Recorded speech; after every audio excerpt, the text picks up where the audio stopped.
Tim Moore here with TLC Pressure Washing, and we're doing breezeways again today. We're hitting 3 more breezeways.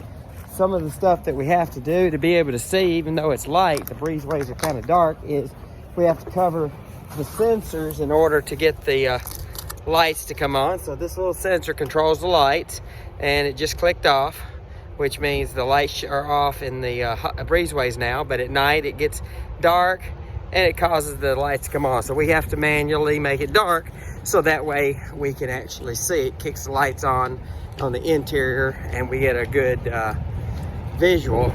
That's the first one that we did. We're doing the second one, which is like 6, 7, 8 or something like that.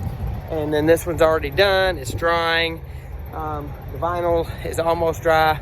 Concrete is drying, and we're starting on the far one, which is our last one for the day. And then next week we'll come and knock out 3 more for them. That's the way they wanted them this round. I don't know why, but anyway, that's what we're doing. Tim Moore, TLC Pressure Washing.